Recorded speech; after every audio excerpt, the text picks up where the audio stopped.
Hey guys, what's up? We are the Story Crafters. My name is Jeff. We have Charlie and Jared. And because this is episode 11, special ones, we have, for the first time ever, a special guest. We have Jumpin Jax, Mikaela, and Kat. How the heck are you guys? This is so exciting. Oh, we're doing really well. It's so nice to be here. Yes, so exciting, so exciting. We were talking a little bit earlier in how Jared was answering a few questions from you with how the Story Crafters came around.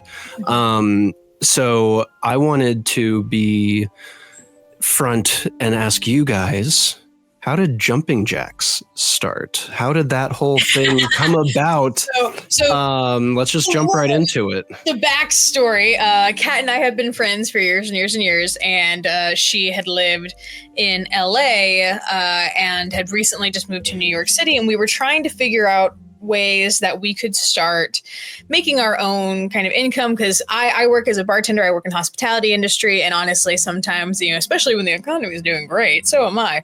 And so Kat also works in like corporate America and like a lot of like really soul-sucking, soul-crushing industry stuff. And so we were trying to figure out something that we could do, that we could make. And would you like to tell this part of the story, or shall I? I one morning stumbled out into a living room and I was like, what about TTRPG gift boxes? That's not how that went. That's not at all how that went. I was sitting on the couch, minding my own business, living my life, when out into the hallway I hear, dun, dun, dun, dun, dun.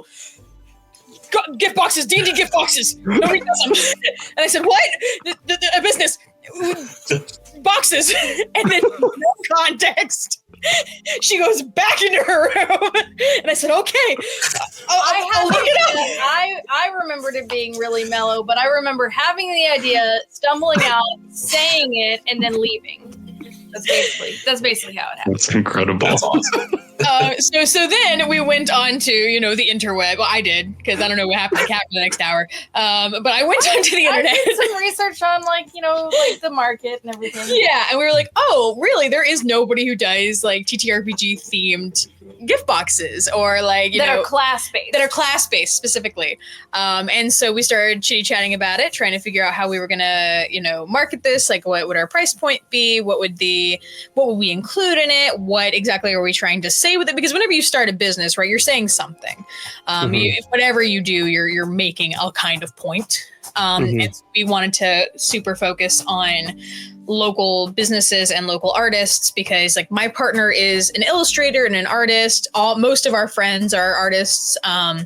So we were trying to figure out ways to showcase them while also like trying to create something cool and new and nifty.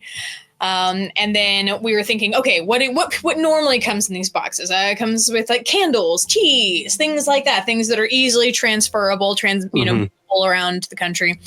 And so we started going to like little festivals, or street markets and street festivals and that sort of thing. And we went to one farmers market that was in Union Square. Yeah. And the very first booth we went to, we were offered samples of tea, and we were like, this is the best tea I think I've ever had. Okay. And so we started with that, and we were like, okay, cool, we got our teas down, check. And then we did the same thing with the candles. We just stumbled upon this lovely human who was, selling her wares. And I said, hey, how do you feel about making, that one. I was like, how do you feel about making 300 of these? And she's like, okay, yeah, I can do that. Yeah. Also exactly like that. So she was pricing them a certain way for like retail, and we asked her wholesale prices, and she was like, I don't know if I can do different wholesale prices. And we started chatting, and it was because she'd basically priced herself into where she wasn't making a profit. And so we're like, oh, what are you getting for your base materials? And we helped her research base materials, so she actually made a profit.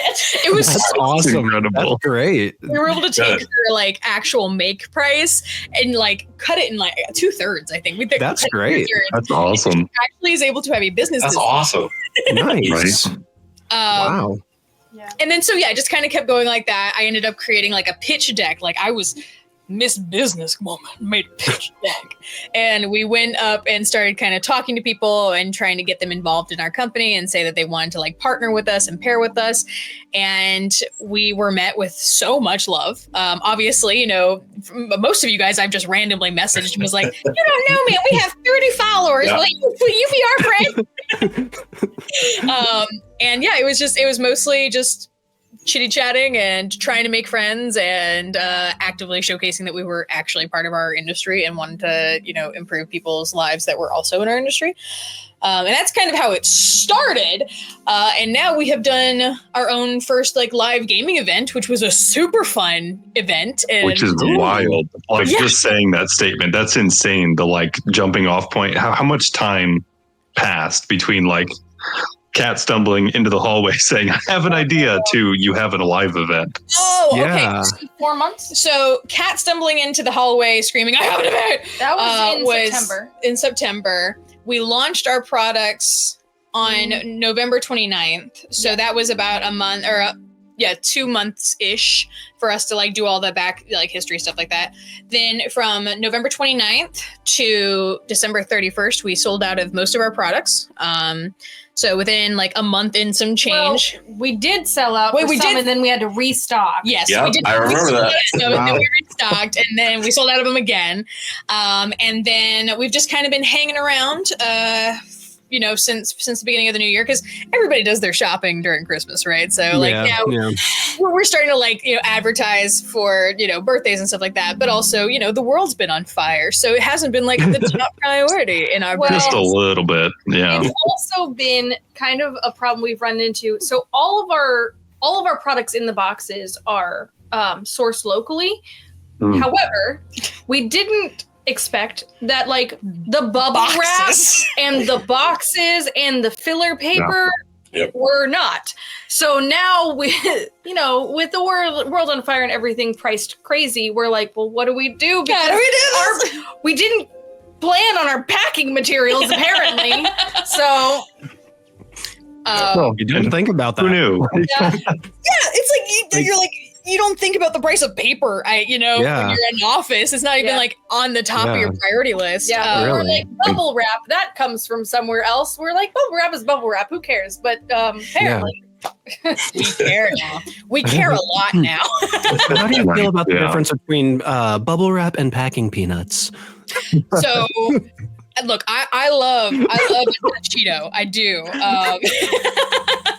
We also have cats, and cats will eat things that look like Yeah. That is the truth through and through. I also live in a tiny little Bushwick apartment. So the bubble wrap we can get in a giant roll and just kind of shove it onto a counter somewhere, like up in like above the fridge.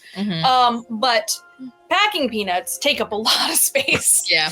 So, But That's when you like have to unzip your mattress and the packing peanuts spill out. And you're like, put them in there too. Shake out the pillowcase full of packing peanuts, you know? This is why I'm so glad that you guys are the first guests, because that was a joke throwaway question that just went way farther than I thought it was going to. It's fantastic. well, to be fair, Wasn't expecting you to go with that one. Kat and I are yes and people. You give us a question, we will run with it, babe. I mean, that's D&D as a whole, isn't it? I mean, that's the majority of this community is that, 100%. So anyway, back to the question though. December sold out. Back to the live event. Yes. So I sorry. have been pitching this live event kind of since the beginning, right? Because that was the eventual goal. We wanted to make it like a big community oriented thing. And so in December, I reached out to this person named Jet Adams, who works with Dungeons and Drafts, and which is like a collective of professional GMs here in New York City. And I just wanted to talk to them to see what they thought about how a live event could run, and if they would be interested in writing a one shot with me, because I wanted to make sure that we were doing this properly. And so they were like, love it, into you guys, let's do something. And then their best friend ended up actually buying one of our boxes for them for Christmas. Oh, cool. And so they ended up getting a box for Christmas, which was really fun. And then it kind of got put on the back burner for a little bit until around February. I reached back out to them and we're like, hey, remember that one show we were talking about? Do you want to like still do that? Would that be of interest to you? And they're like, yeah, that sounds awesome. So then within the course of a month, from like February 1st to the end of February, I reached out to Jet. We wrote a one-shot, reached out to like all of these vendors who were going to be showcased it there, reached out to the Dungeons and Drafts crew and got them to put the tickets live and, create the event page, start selling the tickets, worked with Brooklyn Kuda to like have the actual space that we could present in. And it was, it was such a good space for this. And yeah, so I think the actual, from our first meeting for the live event to the day that it actually went up, was maybe 3 weeks. Oh wow, it's insane. That's yeah, awesome. It was a lot of like. Kat had a great time. Oh man, there were so many people. So we like basically sold out the entire building. Yeah, I walked up. Wow. We so the bartenders were like serving drinks and everything. I walk up to order something just for food so I could, eat. And I hear the head bartender being like, don't worry, on the next day we'll work on the training. We just got to get through this. I'm so sorry. We weren't expecting this. And I was like, oh my God, it is her first day. That's amazing. Like when we pitched to them, we were like, hey, we want to find a day that you guys aren't doing anything that we can like up sales, right? Which is what bars always need. That's Dungeons and Drafts' whole idea is they come on like slow days, so the bar will get a little bit of bump. And Sunday in Industry City is dead. Nothing's happening. When suddenly a swarm of nerds descend upon Brooklyn Kura, and we had five tables of 6 players each. So that's 30 player, or was it more? Yeah, no, I think it was 30 players.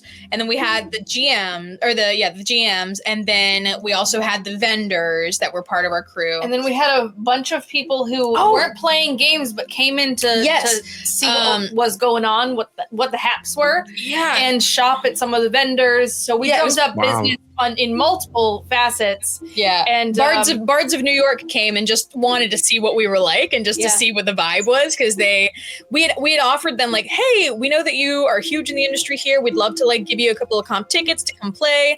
And then they were like, oh, hey, we would love that. Okay, unfortunately, our schedule can't do it, but we'd love to come say hi.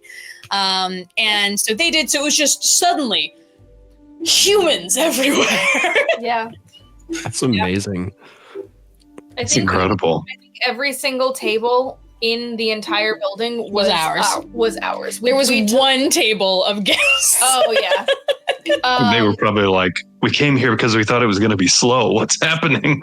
It was so funny because they actually had a book, like a game book of some kind of other TRPG. And I was just like, oh, hey, are you interested in what we're doing today? And they were like, no, we had our own thing set up. Whoops. That's fantastic.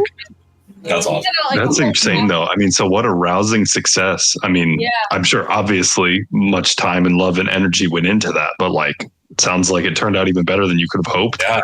Oh, yeah. Like, so one of the things that we did was, yes. So I wanted to make sure that everybody had like a little memento for the game. So I handmade all of these little like game tokens. Like, I mean, they were essentially out of Sculpey. So it was essentially like a circle and then a bar so that you could move it around the table. And I colored them. So everyone had a special color. They were all like podged with our logo and everything on them. So they were like personalized and stuff. And and so like everybody who played got to have like a little something.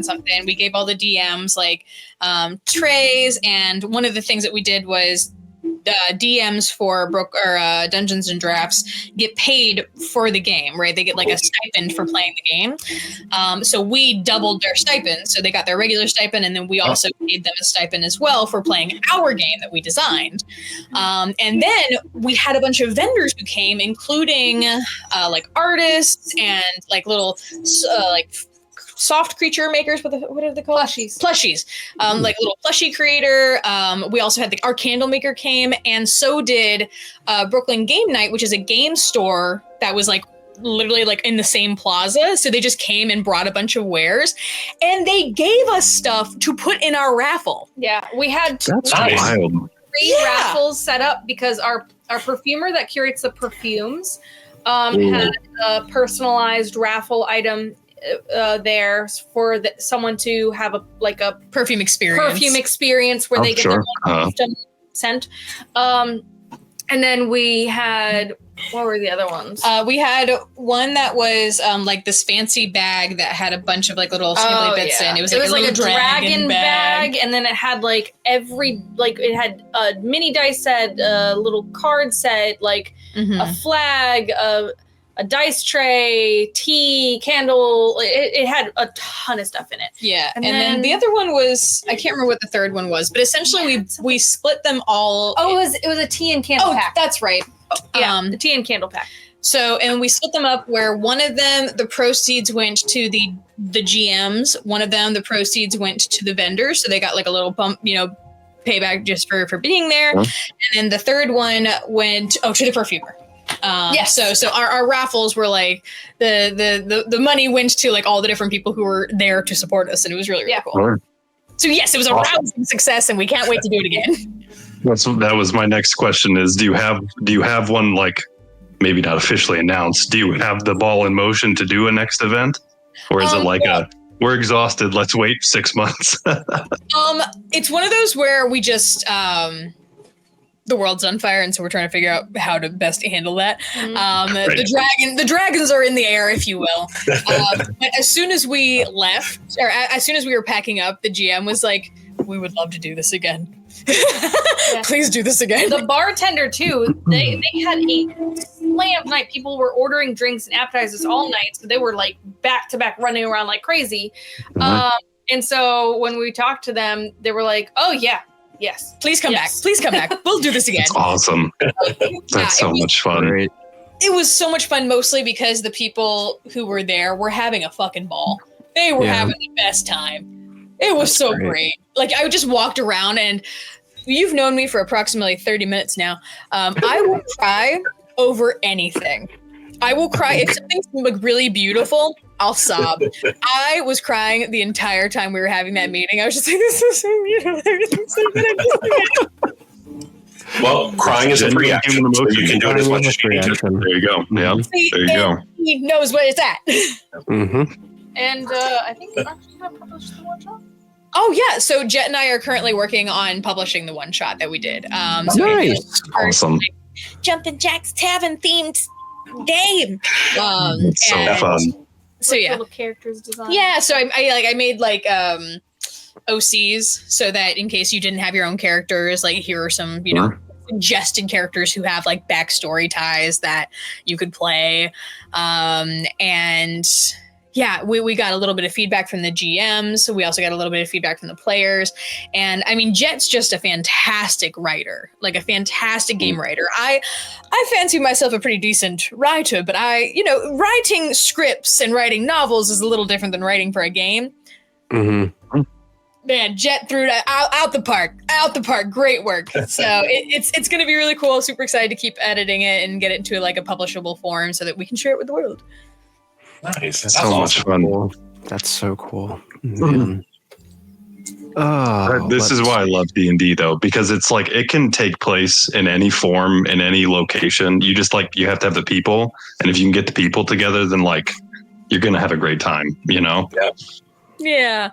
I think it's also one of those beautiful things that, like, in our current society and day and age, a lot of things are meant to separate us and keep us isolated. Just like between capitalism and the general state of the world, everything is so individualistic and so separation.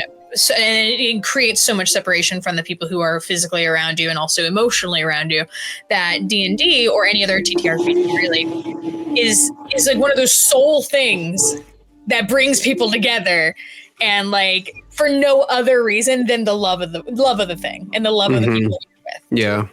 Yeah. Which is So beautiful. And I think we've talked about that on our show before, even. It's just like there's so few things. I mean, there's other games similar to D&D, but there's so few things like that you can have, a 70-year-old person who's played D&D in their basement for 50 years, and you can have new people that are just discovering it, and you can have those people sit down at a table, and they may not have anything else in common, but they can find that common ground and they can have a great time. And that is what humankind should be able to do. Yes! And it's so beautiful in that moment, Like, I don't know if you guys have, spicy relationships with your family. But like my father and I have an interesting dynamic where, we're both always right. And so it's one of those things where it's really, it's always fun having that conversation. But D&D is like our one safe topic. We can talk about D&D and everything's fine. Everything's cool. Nice. We can talk about that's what it should be. D&D should always be a safe space for everyone, because that's what tabletop gaming should be. 100%. Plain and simple. I used to work in higher education, and I did so many different trainings and advocacy work for different student groups and student unions for sexual assault and domestic violence awareness. I was a safe space coordinator for like 10 years. And with all of those, I can't tell you any other time that I've been able to have like a table of people whose ages range from like 16 to 60, and people who identify with different genders and sexualities and different backgrounds, different races and religions, and can sit at a table and get lost in a shared experience together, when there's so many things that they've been taught and told to divide them and not to identify with each other. And here they are, every time I do, one shots or start a new campaign, or especially if I'm running events at cons or other places, and you get people to come around a table, just sign up blindly, and you just get just this smattering of backgrounds and people that come together, and they all get lost in this wonderful experience together. That is such a rare thing that you just don't have happen organically anywhere else that I can really think of. Yeah, that's true, because like I have a 16-year-old in my game, and I also have a 36-year-old too. So it's like there's a 20-year gap in my games, and it doesn't really matter. I mean, there's a couple things, of course, but like from the like interactions, everything it's like cool. You're playing your dude. It's awesome. Yeah, keep going. You're playing your dude. Yeah, I had a game. Sorry, I was gonna say I was just thinking about. I had a game a while ago, a group that was meeting regularly, and I remember there was one gentleman who had like moved here from Oregon like 2 weeks prior, knew no one, and I think he was working as a prep cook for a restaurant, and we had opposite the table from him somebody who's here working for NATO from the British Navy. And, there's like a 30-year difference between them. One guy who's been playing D&D 5th edition for a couple of years, and that's what he got into. And then another gentleman who's been playing since 2nd edition. And then I remember we had another gentleman who joined us later, who he started playing. I can't remember what it was called. I have it written down somewhere, but it is the German version of D&D that came out like 30, 40 years ago. That's what he was playing.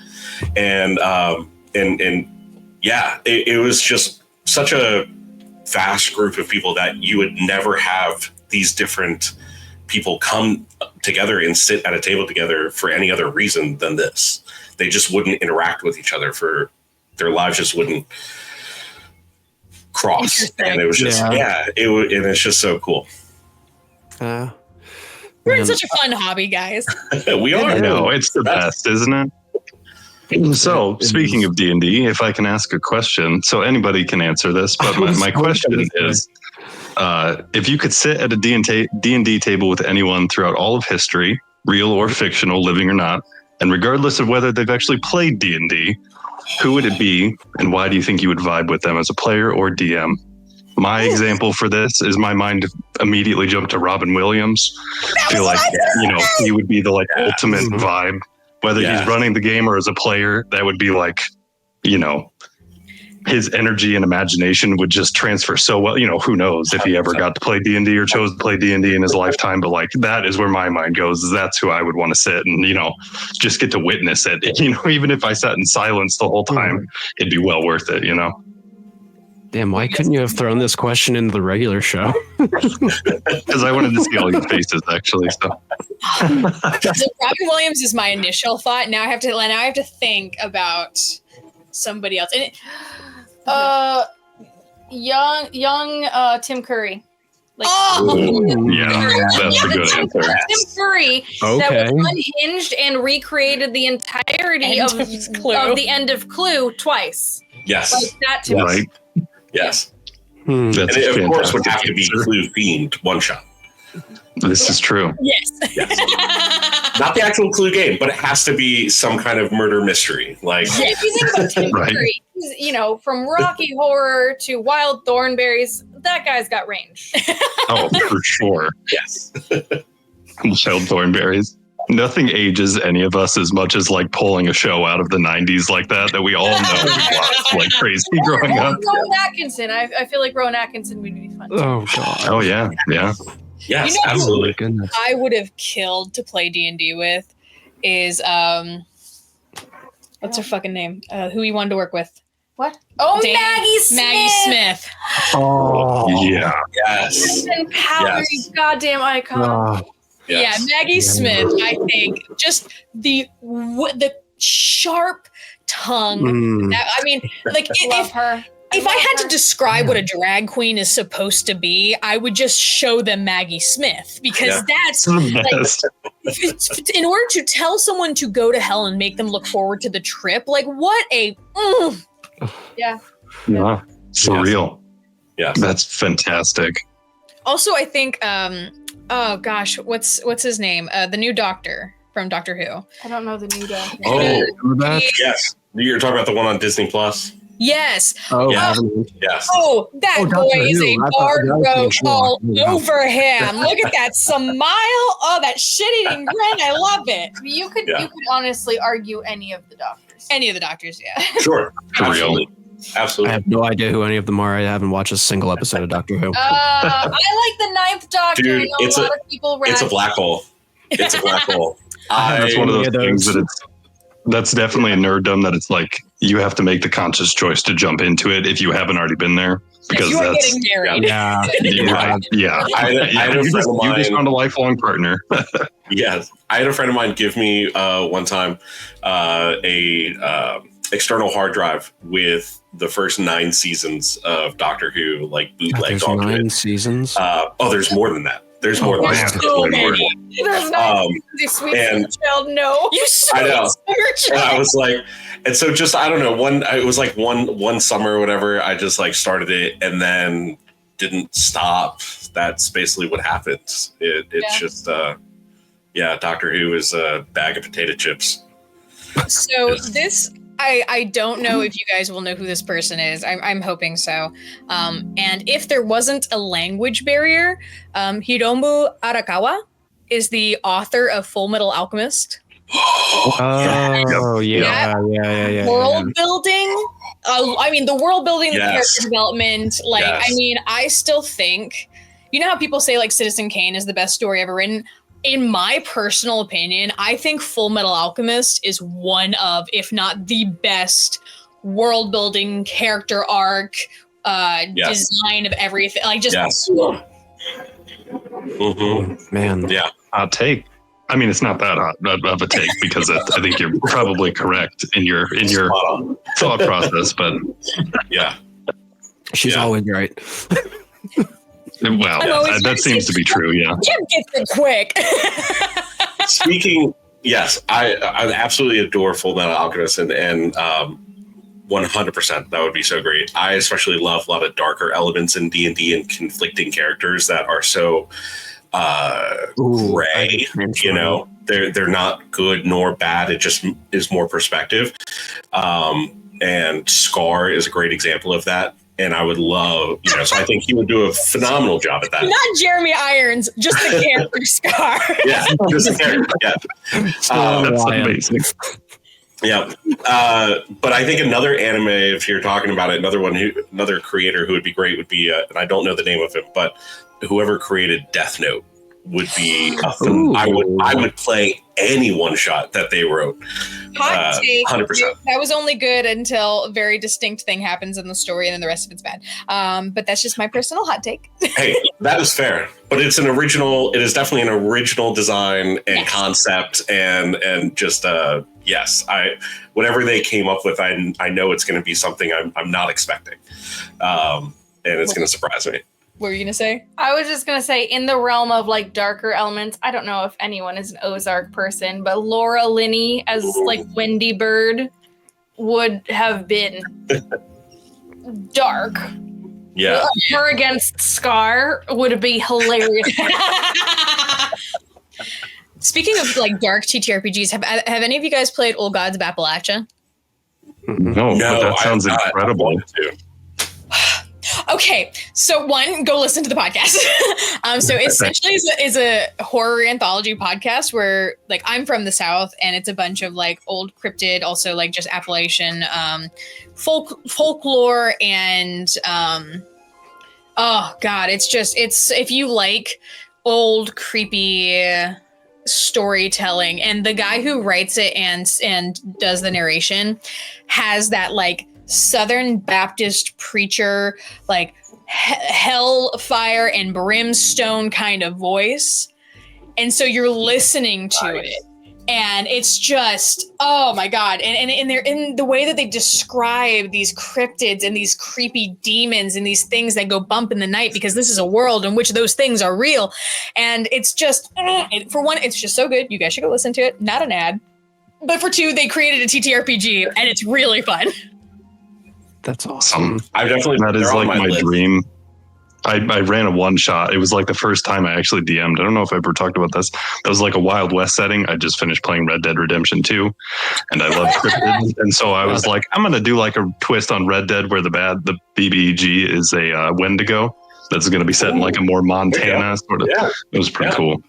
That's my dream though. I want to do like a one shot or a strung together one shot that's all the cryptids. I think it'd be so much fun. Yeah.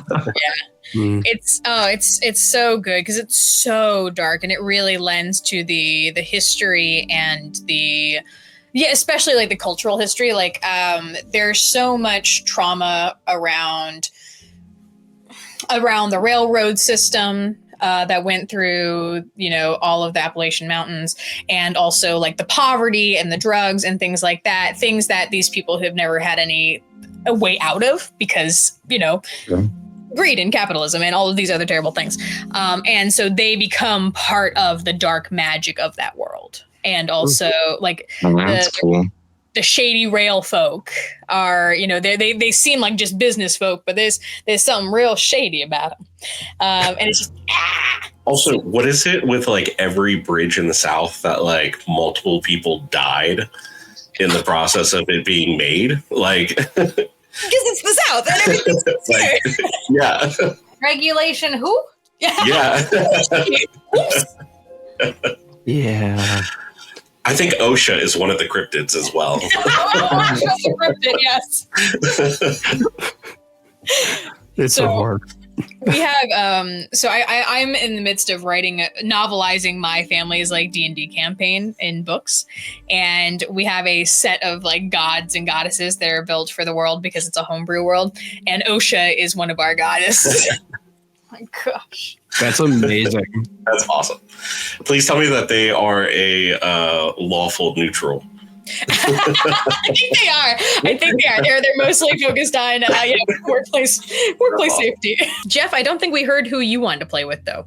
Oh, Yes. I want to for a good a lawful or like a bright-sided campaign, I'd like to play with Henry Cavill, not as a GM, but like as a player. Yeah. I would love to play with Henry Cavill. One, play D&D with him. Two, play Warhammer with him because I play a lot of Warhammer. Because he's dedicated to the bit. Yeah. Like I would love to play D&D with him. For a darker side, I would love for Edgar Allan Poe to GM a game. Oh, duh, yeah. Whoa. That's a great answer. I just love his description of the environments, and that would I'm talking like blacked out room, candles for the lights, chandelier on the top, a fucking raven in the beginning of the give me the darkness. Like in my head canon, that's just what like his living room is like anyway. I'm assuming that's his kitchen. Like he never laid on the couch eating chips. Like every moment of his life was like a gothic dream. Like right. That's just what I want, and I want like the darkest, goriest like minis and stuff on the table. I want the that's what I'm gonna do this. Like I want to do this now. If immediately starts writing. How to you gotta commit to the bit and dress like Edgar Allan Poe. You have to walk into the room as Edgar Allan Poe. But you don't have to marry your cousin. But you don't have to. That is solid advice. I don't know what the laws in Virginia are, but regardless of the legal rim, that's solid advice. Go one state over. Trust me, I love Edgar Allan Poe. That is one detail about him that I'm always like, ooh. Okay. I mean, listen, you would probably be hard pressed to find any historical figure that doesn't have like one little, asterisk by their name of like, oops. I do think a larger asterisk than some though. Yeah. I do agree. Absolutely. 100%. No one is perfect. I'm not perfect. Nobody is. Edgar Allan Poe and Mary Shelley would be, if you wanted to go like, art creation, world building, I'm thinking. Who's the guy who wrote Vampire also? That was in the same. Wasn't he also in that same like castle thing with Mary Shelley? Yeah. You're talking about Bram Stoker? Bram Stoker wrote Dracula. No, it was the other. It was a different guy. It was I can't remember. He was in that same castle like competition with Mary Shelley. Well, it's Mary Shelley, Percy Shelley, and then what was the other guy's name? Oh, it was like the reason why she started Frankenstein. Frankenstein was to stop having to talk to him. Yeah. Oh yeah. What's his name? Oh gosh. Awesome. I know vaguely what you're talking about. Yeah. Yeah. We'll put it in the show notes. One of us will think of it or remember and we'll put it in the show notes. Damn it, where's Nicole? Yeah, where's Nicole? Yeah, the show notes extraordinaire. Yeah. And also, sorry, I have to cut in real quick because I just realized that when we did the intro, Nicole isn't here tonight because of family things and IRL things of importance. So hopefully she'll come in at some point. Yeah. Sorry, Nicole. We'll edit that and put it at the beginning to make it seem like we knew what we were doing the whole time, though. Yeah, we're gonna put a little picture like. Right. Did you guys remember the that End of the World YouTube skit? It was like, yes. I don't know why I just thought of like where you have Jeff, Jared, Charlie, and Nicole.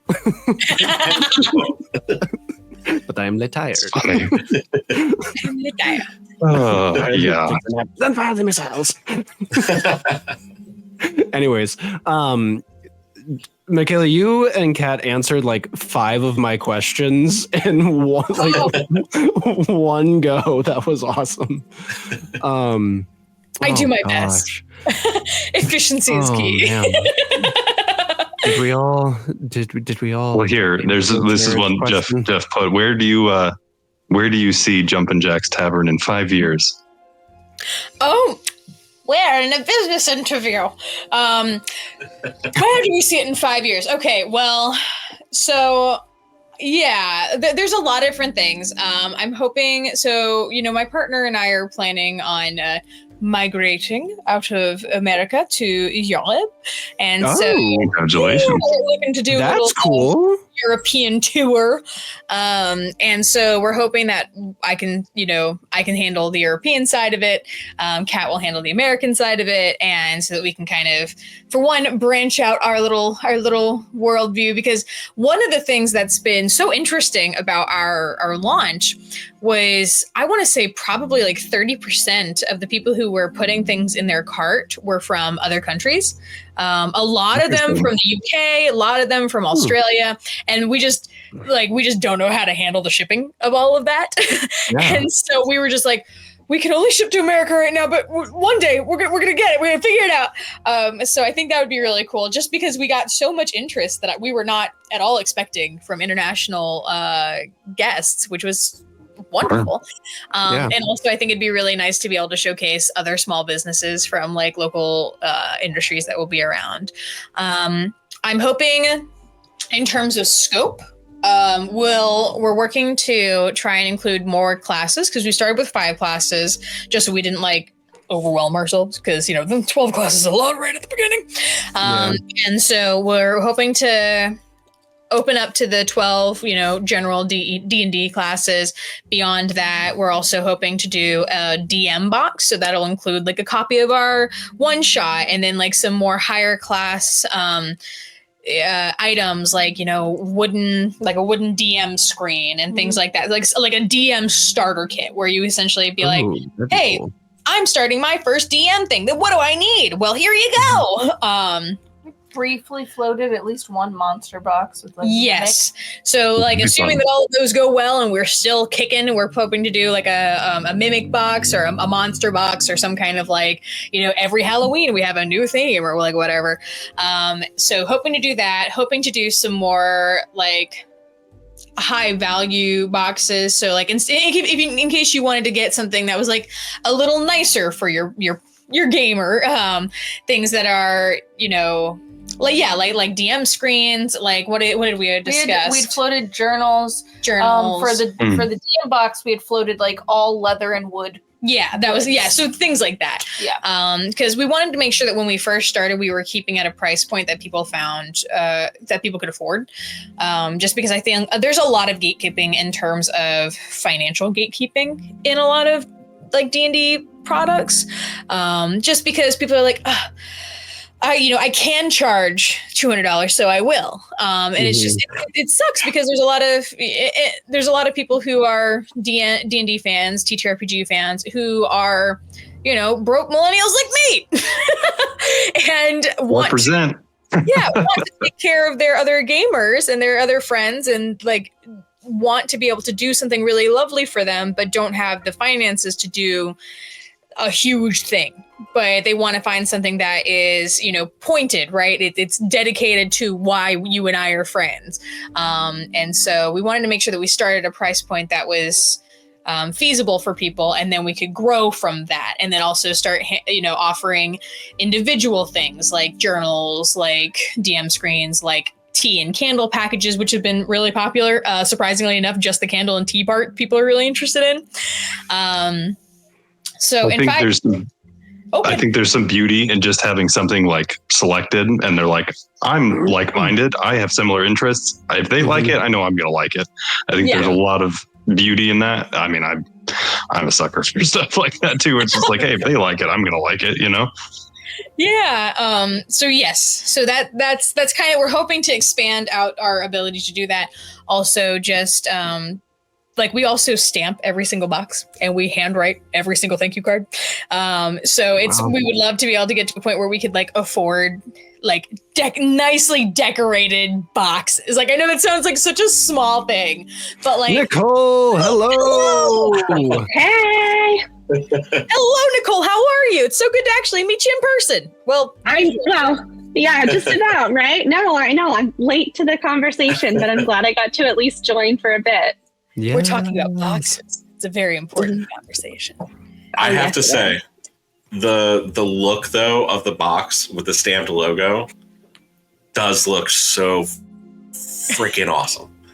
It really does. I appreciate that because we lay on the floor and stamp every single one of those boxes with an ink pen. But it was honestly perfect. The black stamp with the white cardboard, it just like has like this, I don't know, like I don't want to say like rustic necessarily, but like a bit of a weathered look to it, and it just looked like when those boxes got delivered. Like they looked so freaking cool on the doorstep. I was just like, I think part of the weather might be the post office. It may actually be like mailing trauma. Yeah. Yeah. No, it was just like you got like a crate, like you got like this like epic thing. Like I don't know. I thought it was really cool. So kudos to you guys. Yeah. Oh, that makes let me try that again. That makes my heart so happy. Also, it's one of the like side note really cool things about the designing for everything for Jumpin Jax Tavern is my partner is the illustrator and the graphic designer for our company, and so she's been able to create an entire like section of her portfolio for branding because she's made all of the branding. Makes sense. And your branding, by the way, is on point. It is fantastic. Yeah. Thank you. Speaking of cryptids. Speaking of cryptids, but yeah, so we're also hoping to include more artists. Like one of the things that we want to do is like do art competitions to include art pieces in our boxes. Oh, cool. Because one of the other things we want to raise everyone around. In my mind and in Kat's mind, the way that we handle our business is the high tide rises all ships. So if we are succeeding, the people who are with us will also be succeeding, right? Mm-hmm. A key piece of evidence towards that is our candle maker. When we started, she was, she had her own little table and everything was really great. But she was just kind of sitting on like street sides and just kind of selling. And when we commissioned her to be our candle maker and we started putting in like these huge, like 100 candle orders, she was able to get enough like revenue that she actually had to like revamp her business. And she talked to me when we were discussing like editing to new candle options for the expansion of the new boxes. And she's like, hey, I just want to let you know that because you guys believed in me, I had to start believing in myself. And so I actually revamped the entire business. And I'm now able to do, so many other different things that I hadn't believed. And I was just like, so then I cried because that's what I do. Yeah, that's amazing. And so that's our goal is to like find local people who are like-minded and want to do the things that we want to do, help them succeed while we share things with the community. And another thing in the future is we want to do more live gaming events because that was so much fun. Man. Live gaming events are where it's at. I mean, look at that. Those boxes look so cool. They look so good. That's really dope. Yeah. Like it's so simple and so just great presentation. I'm just going to go cry over that. It's fine. There's going to be a Mikaela cries counter on this. Fun fact, we did that on my birthday. So we did do that on my birthday. So I'm born on St. Patrick's Day, which is a big Irish holiday, and things that are beautiful make me cry, right? You know what's really beautiful? Irish dancing and also queer joy. So we went to a Ginger's, which is like a queer bar here in Brooklyn, and they had live Irish dancers, and it was like a queer Irish dancing group. And I cried 9 times. I don't remember. You made it to the front and started dancing, and I got left at the end of the crowd because I wanted more dance. So when we were still hanging out, it was around 9 times. And that was just from like hearing Irish music and crying about how pretty it was, and then watching dancers enjoying themselves and crying about the joy of queer like living. And we cried. I mean, everything. If it old people falling in love, gone. Puppy dogs doing something really cute, or like cats cuddling against each other, gonzo. Like, yeah. Robots falling in love or like feeling pain, Done. Don't even get me started on that. I know what movie you're talking about. You're talking about The Wild Robot, aren't you? So I haven't seen Wild Robot yet because I'm waiting Really to good. watch it with my partner because I know it's going to ruin me. Yeah. But there's this little short that Disney did that is about these two robots that are essentially like they shovel coal effectively, but they're on power strips. They're like on power strips and they're just far away from each other that they can't touch. Oh, no. And so one of them essentially like creates a battery and unlatches himself, and it's so sweet. Nobody rips your heart out quite like Disney and Pixar do, right? Yes. Jared and Nicole and I have kids, and I was not prepared for The Wild Robot. Eli was like, let's watch it. And we were like, okay, cool. And it has like really funny parts where I'm literally crying from laughing so much to where I was like, I gotta go in the kitchen. I'll be right back.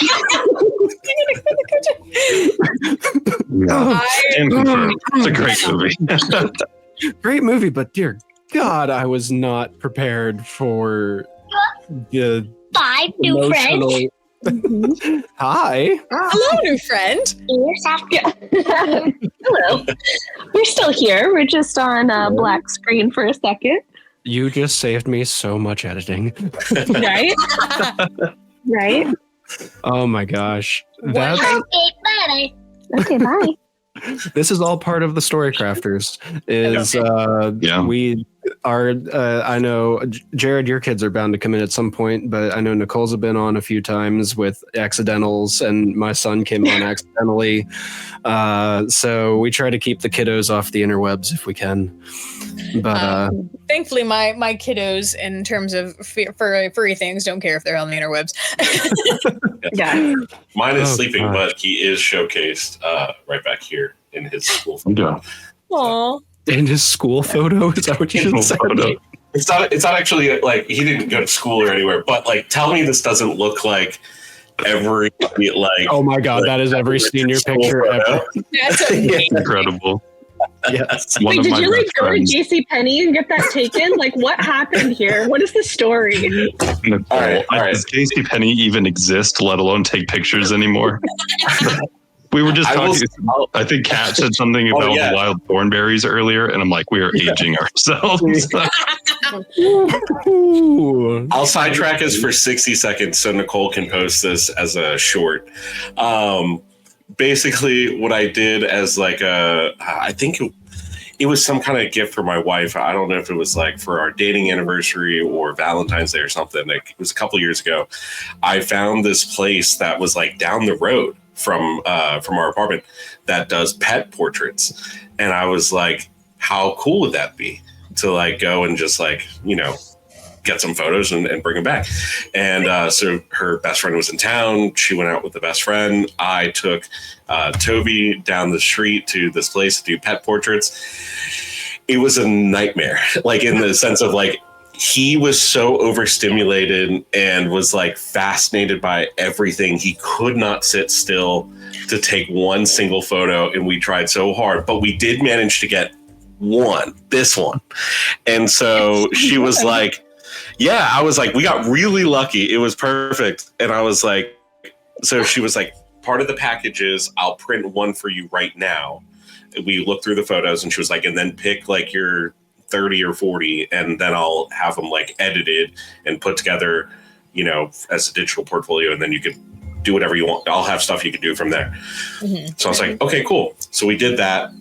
I put this over, wait for the holiday, give it to, you know, my wife. During the course of that time, that photography place went out of business.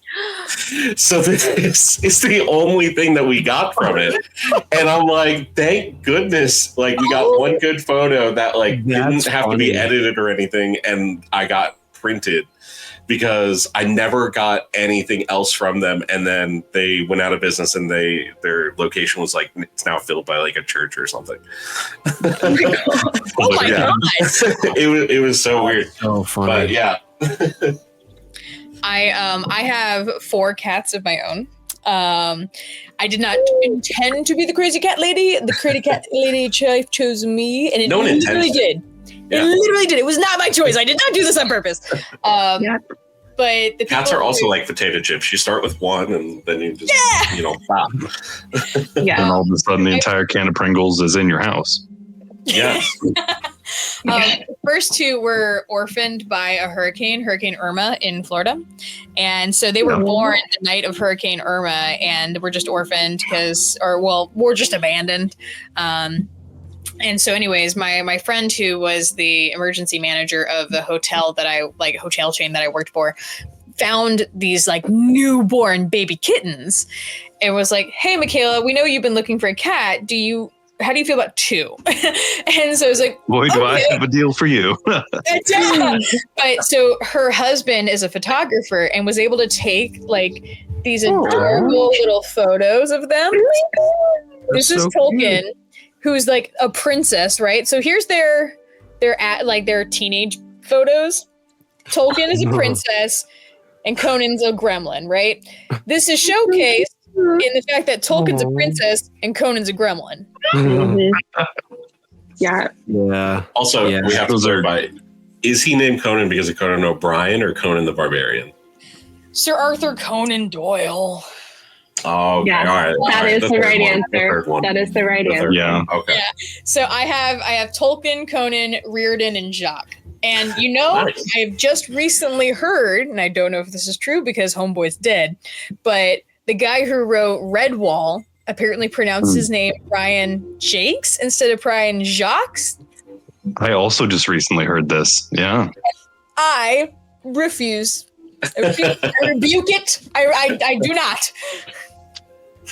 I have no idea what you're talking Redwall about. is excellent, by the way, and makes Redwall's these so settings. good. I was listening to it with my kids. My kids were not as into it as I was hoping, but we had a road trip like a few months ago, and I'm like, I have the perfect audiobook to throw on in the car.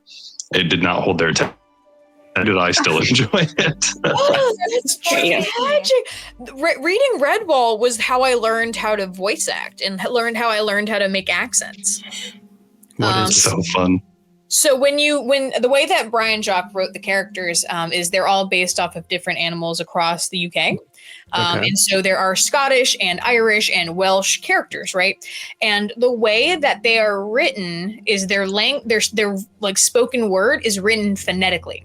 So if somebody has a really thick accent, like ar, like that kind of our bitey kind of voice, it's written like that with several vowels or consonants put together to make that. So you have to actively put that shape of that word in your mouth to figure out what the word is because it's not spelled the way that it should be. And it's frankly is genius. Yes, it's so good. When I started writing novels, if I had a character who had a really thick accent, I wrote the way that Brian Jacques taught me to write these voices. And it's how you learn how to write, how to speak it phonetically for accents. It's just, Yeah. That's cool. It's essentially like if you're vaguely familiar with the Humblewood setting in D&D that I think Hit Point Press, is it Hit Point Press? It's like in that vein of everybody's animals. They're the first, there's a whole series of Redwall, but the first book they're at an abbey, that basically the main character is a knight, and it's great. It's all surrounding small fluffy woodland creatures, but the story is not small fluffy woodland. Okay. It's very much an intense like fantasy epic. it's so rich. And like all of the characters are so vastly different, and they go on these huge adventures. And it just I remember getting a book of English topography and flora and fauna specifically because I had no idea what an adder was because they use UK creatures, right? And an adder isn't a thing that's in America. Stoats also are not American creatures. And so I had to go and research these characters so I could give a visual to them in my brain. Yeah. That's cool. I'll have to check that out. The main we're Redwall for a while. The main villain in the first book is it? Oh gosh, what I just lost his name. Clooney, right? Clooney, Yeah, the Clooney. Scourge. He's like Clooney a the rat Scourge, with yes. a super long tail that he uses as a whip. It's awesome. Yeah. Okay. All right. You're speaking my language now. There's a joke at work that I have an army and a legion of rats that is like eating all of our cabling and stuff. So I am. So you're Jeffrey the Scourge. I am gonna add this to my must read immediately. What's really cool about the series is there's like 20 books in them. And I'm out. Well, it's a world. So like the first one was Redwall, right? And then there's Matthias, and then a couple of other books that are right there. Well, no, because Matthias is his son. Oh, right. But so the main character is Martin, and then there's this whole set of books that goes forward in time, and then this whole set of books that goes backward in time. So you could pick up any one of the books, and it'll like the world building is still the same. Like you don't have to read them in order. You can read them all over. It's almost like just serialized. Like every book is its own world, its own characters. Like sometimes they'll reference other characters. Like Martin the Warrior is essentially like their Jesus, right? So Martin the Warrior gets mentioned a lot and throughout the series. But you don't have to read them in order. And it's so cool. It's so good. But Okay, that was. Oh, I'm sorry. Go ahead. Starting with any, definitely start with Redwall because like Yeah. I've read most of the series. I always default to Redwall as the best one, in my opinion. Okay. Yeah. Okay, because you started going So it down like sounds the like- Suns and the thing. It was like, wait, is this gonna Game of Thrones me? Like, am I gonna get lost in the sauce here? Like, It sounds like the perfect thing to read as you start watching Doctor Who. Yeah. Oh my gosh. You know, there's also, he did write another series called it's something about the Flying Dutchman. But it's essentially about this boy and his dog that were like, they were kidnapped and on a pirate ship. And then the ship went down in the middle of the ocean, and the Flying Dutchman gave them, like, cursed them with eternal life, and then gave the boy the ability to understand all languages, including dog, like animal languages, and then switched their names around. So then the dog, or the boy who was named Nebuchadnezzar, became Den because he was Ned. And then, it was one of them was Ben, and then the other one was Ned, and it was Nebuchadnezzar and Denmark, I think. And it was just, it's such a good series. If you wanted to get your kids into something that's a little easier and more palatable to believe than like created animals, same writer did a totally different series. I just had all the math signs. Like, That's awesome. That's fair. That's fair. that's a lot of names and a lot of things just gotten thrown So at me. you just need to look up Brian Jacques, and you'll be fine. Yeah. I don't know And how, that's but the I correct definitely have pronunciation, and we never. won't hear otherwise. I've never read this. I don't know how I've stayed away from it because I feel like I've read everything, even like anywhere near adjacent to where it would be on a shelf, but not this one. So I'm excited. Yeah, there's no magic in it, so like maybe that might have gotten separated in like the fantasy portion of it because it's really just like medieval knights. Yeah, that's kind of like the difference Happen to be between animals. fantasy and medieval is there magic. You Mhm. know, like that's pretty much the divider, I think, because other than that, what's really the difference?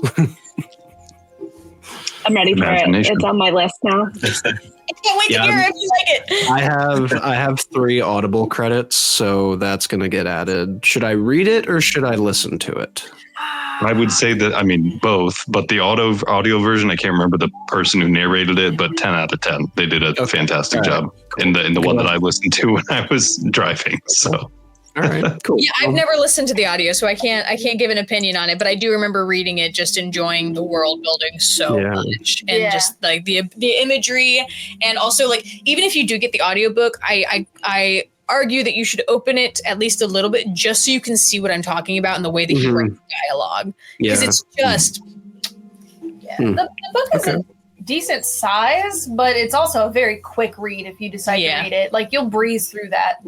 very very easy, very palatable. Well, I am not smarter than a 5th grader, and I read at the pace of a 4th grader. So, I think that's like the suggested reading level for this book, actually, Jeff. I was just looking at it. It's very like middle grade, elementary. Yeah. Excellent. Perfect for you.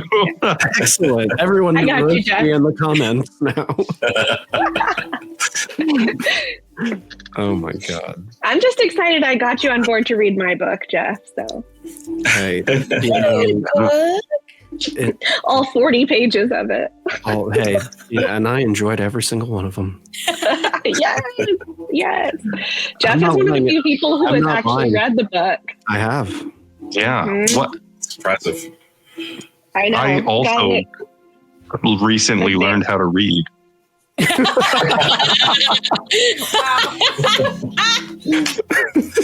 Yeah, I'm excited for it. Yeah. No, Oh my maybe- goodness. I don't Does know. anybody Is this have any too more big of a questions? Not to. For this episode, Sorry, go ahead. should I save it for later, Jeff? What? The secret about why you read the book? You could if you want to. If you want to, the people that are listening to the podcast will get a little treat. That's fun. Yeah. Yeah. Okay.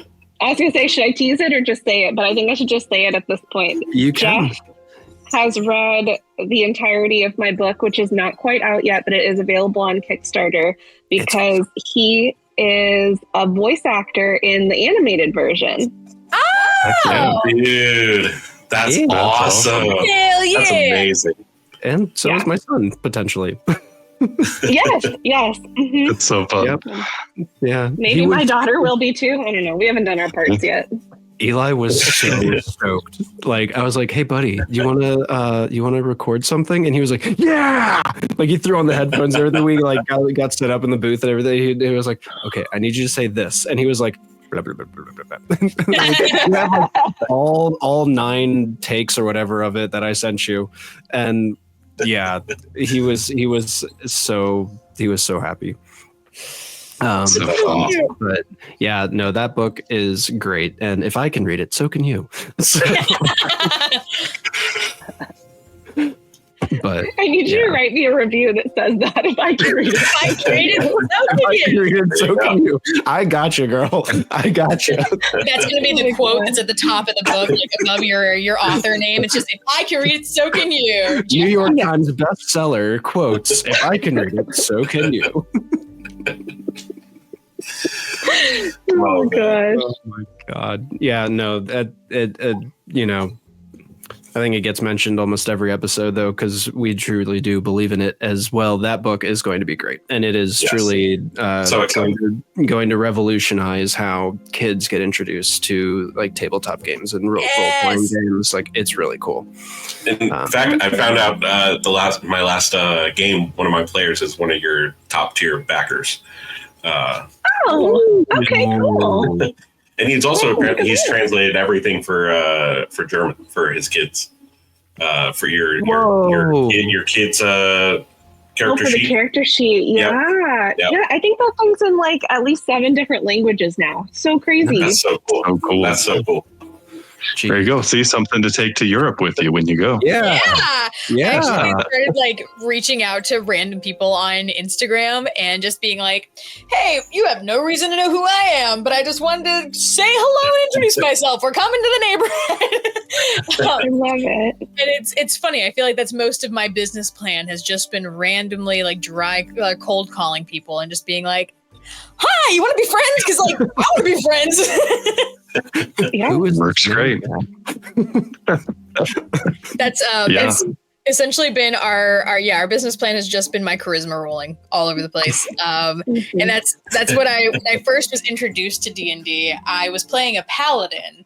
Like I main as paladin, but my problem is that I am so charismatic and I like to make friends that I was essentially my paladin had like a 20 charisma, and the only difference between my paladin and I in like real life is that my paladin also has a 20 strength, and I have like a 15 maybe. Yeah, there you go. But yeah, so that's what a business plan. Make friends. Yes. It's been It working. There's works. worse things to do in life. Mhm. As somebody whose favorite class is also paladin, hell yeah. Same. Okay, In so fact, I'm joining a campaign that I get to play a paladin in, so I'm pretty excited.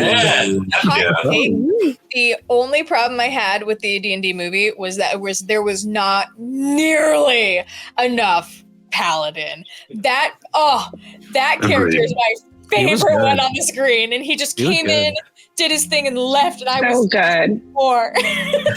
Yeah. He needs his own I've heard. spin-off. I don't know would if this totally is watch true. that. I don't know if it's true. I've heard when he walks and when he's leaving that at first take the director called cut and he didn't hear, so he just kept walking.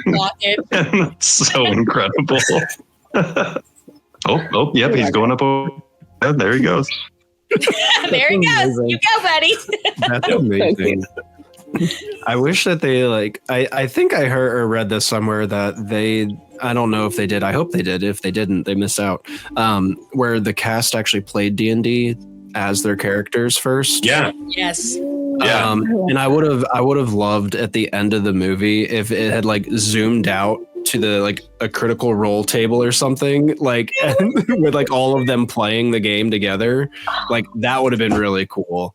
So they don't have that game recorded, but they did record them playing like a little one shot at like a boardroom table together.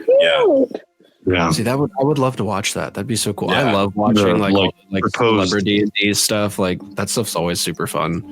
Yeah. The proposed joke for the second movie is have all the same actors, but have them play entirely different characters and never acknowledge the other ones. Yes.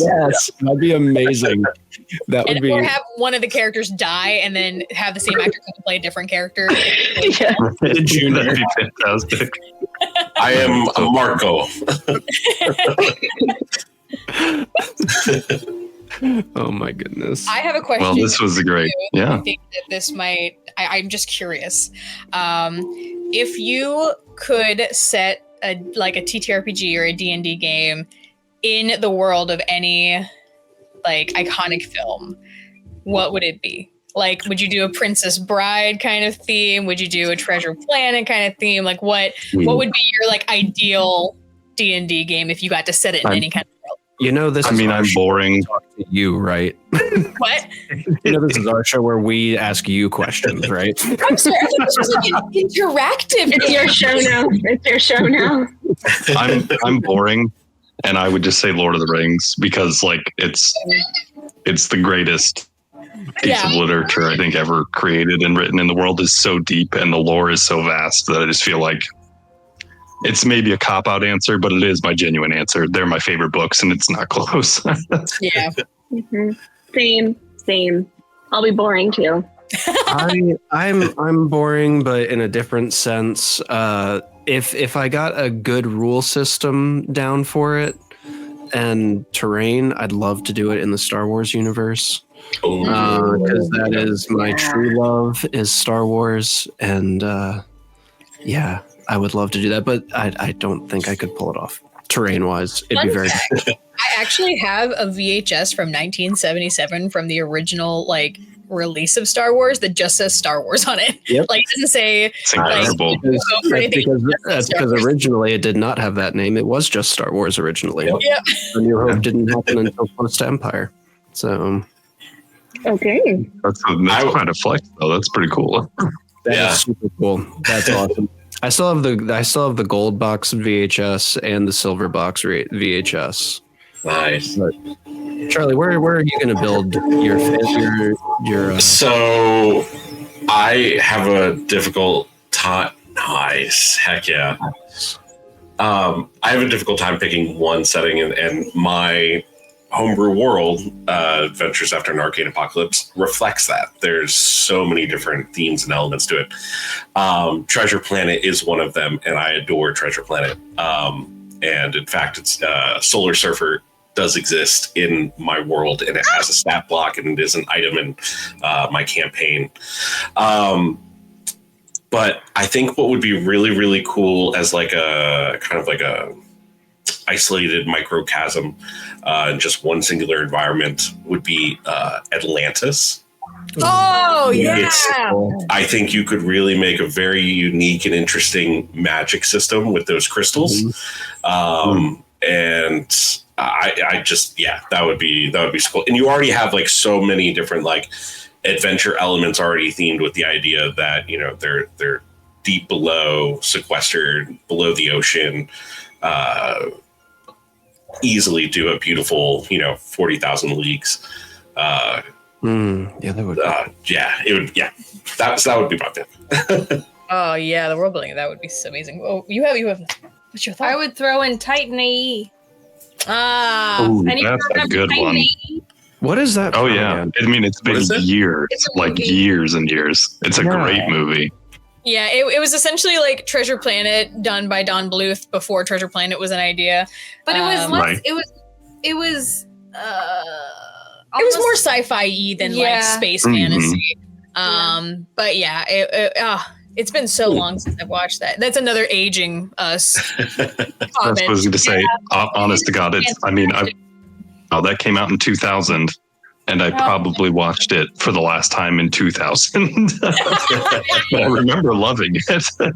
Speaking of Treasure Planet, did you guys see the like fan made live action trailer that like was flooding YouTube last week about that? No. Just in your spare time, just search the fan made Treasure Planet live action. It's called Atlantis, and I was like, "Whoa, that's Damn, cool." that sounds amazing. Yeah, Okay. I thought it was Okay. real. Yeah, Some fan-made stuff is way better than like actual. the Vader series Yes. on YouTube is so Yeah. good, so good. Yeah, Ooh. man. Oh, So I good. gotta go check it out. Well, that was a great question. Mikaela, Kat, do you guys have any other questions for us? Where would you guys make your? Oh yeah. Also, where would you guys? Where would you guys make your Would you ideal? think yours Titan AE? Oh wait, yeah, you did say that one. I asked this question not because I had an answer to it. Flip the script on you.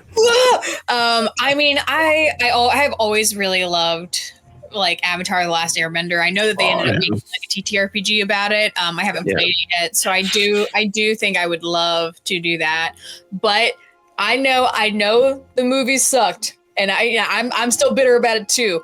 But I loved Aragon so much growing up. Oh yeah. Read it again and see if it's still like good. But I remember reading it as a teenager, and the idea of having like a dragon and like it being a part of this like huge culture. What do you? Okay, there's a book series that no one will remember. Is it the Dragon Riders one? No. Oh. There's a book series I read as a kid that would also be great for this, and it was called the Singer of All Songs series. And basically the entire structure of magic system It's based off of music. Music and chanting. Oh, You that's had cool. That's cool. different factions of people. Everyone had to go underground because singing became dangerous because the only people who could sing and chant were able to use magic, and people got afraid of it. But they had people who could sing and basically control different elements and different aspects of nature. Like you could also sing to control animals around you. There were people who could control ice. There were people who could control fire and lightning and storms. That's It was- honestly amazing. It was really cool. And Just gave me a dope idea for a curse. It was great. But then the whole premise, like there's basically like Avatar, there's one person who can sing all of the songs, all of the chants, and is going to stop this big bad from happening. Great series. I don't know if it holds up because the last time I read it, I think I was 12. But I remember loving that series. Yeah. And that it would be great. 'cause Sounds it was like then very adventure party. People kind of from different factions joined together to Mhm. the big bad. yeah. Yeah. That'd be the perfect setting when your party all wants to be bards. Yeah. Yes. I'm gonna change my answer from Star Wars because that's generic. But I don't know who did read it. I would totally do a Pendragon. yes. Campaign. That'd be sick. Pendragon is basically the story. The kid's name is Bobby. And isn't his name Bobby Pendragon, right? I think I that's can't his, remember. It's been so long. anyways, since I but read that. basically there's this like the first one, I think he like finds out that he has this transportation ability that he like not communes, but like has this way to get to different worlds and stuff and solves problems and things like that. But he can do a bunch of other powers and meets cool people and things. And you saying Atlantis from the Treasure Planet made me think of, I think it's the second one where it's the underwater city that's in it. And it's like, oh man, that's super cool. But it's not limiting to one place. So you can just be like, boom. It's like Spelljammer. Yeah. And indeed, it is Bobby Pendragon. Hey! I was right.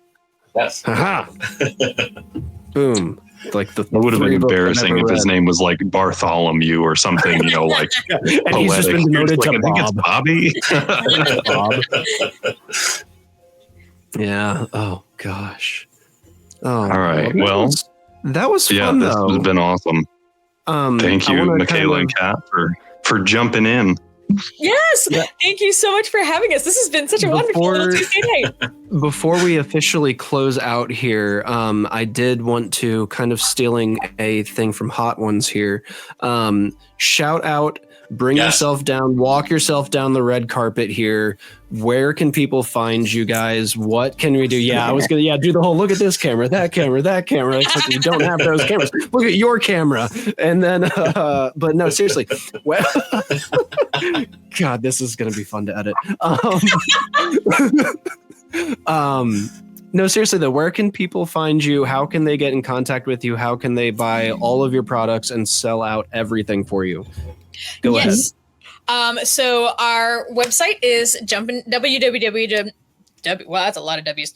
Jumpin Jax, JUMPINJAX Tavern, TAVERN.com. So Jumpin Jax Tavern. If you Google Jumping Jax Tavern with a G, I'm sure you'll still find it. Our Instagram is the same. Our TikTok, although I'm not super active on TikTok because I am an elder millennial and I'm still trying to figure it out, is also at Jumpin Jax Tavern. That's probably the best way for you to get a hold of us is on Instagram. That's the one that I'm most active on, and our website. We are kind of taking a little pause on expanding things just because, as we have mentioned, the dragons are in the air, and things are. We're trying to figure out, life situation stuff. But we do still have like our tea and candle packages. We have we're trying to figure out some other like smaller packages that we can send out with the packaging that we already have, so that we can utilize that. But while we still are trying to figure out other packaging situations. But yeah, so at jumpinjaxtavern.com or www.jumpinjaxtavern.com, either one of those. Very easy to find, a very, distinct looking logo. You shouldn't get it mixed up with anything else.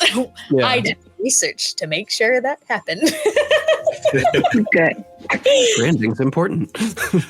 I can also say too, you can use InkGM, no spaces, for 15% off.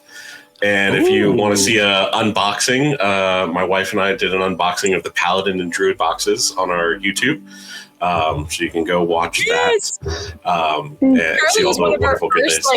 Buddies, like you were probably one of our biggest supporters. You've been one of our biggest supporters since we had 10 followers and I was randomly messaging people. You have always been our biggest buddy. We love you. Look. I love you guys. My wife loves you guys. It's been an awesome journey and so excited. It's so cool now that here you are now with this awesome podcast that, was Jeff's idea. And here we are, all of us. This is so cool. So, I think full circle, I'm pretty sure when you were talking about what you had going on in episode 1, you were talking about doing an unboxing of Jumpin Jax Tavern. So I think it's like actually full circle, even just on our own podcast. Yeah, so. You're absolutely right. Yep. That's fantastic. I'm going to cry. Oh, she's crying again. Because you got you ended up sharing an audio clip of it. That's right. That was so cool. Well, truly lovely. Thank you both so much for taking the time out of your days to join us. And you have an open invitation to always come back. So don't be strangers. I've enjoyed you all so much, and I'm excited to now that I've met you, I know your personalities, I know your faces, your voices. I'm excited to continue building the friendship. I enjoy y'all. Likewise. Yes, this has truly been fantastic. It's kind of been surreal, honestly. I had this side thought as probably 30 minutes ago that I was like, we literally met you in talking less than an hour ago at that time, and it's we've been sitting here and it feels like we've known you for years. So it's just bartender cure. You know what? That's the beauty of the fireside chat. Yes, exactly. Adventures come together. Yes. So, does anybody else have anything before we close out here? Nothing. Just thank you guys so much. I really appreciate being invited into the industry. That's how we kind of got started, was people just being kind to us and inviting us in. So I appreciate you inviting us here now. So that's what it's all about: loving each other, spreading the joy, spreading the love, playing games, being nerds, being weird. But yeah, from all of us here at the Story Crafters, thank you, Mikaela and Kat from Jumpin Jax Tavern. And until next time, we love you. Thank you very much for listening. This has been crazy. We'll catch you in the next one. See ya.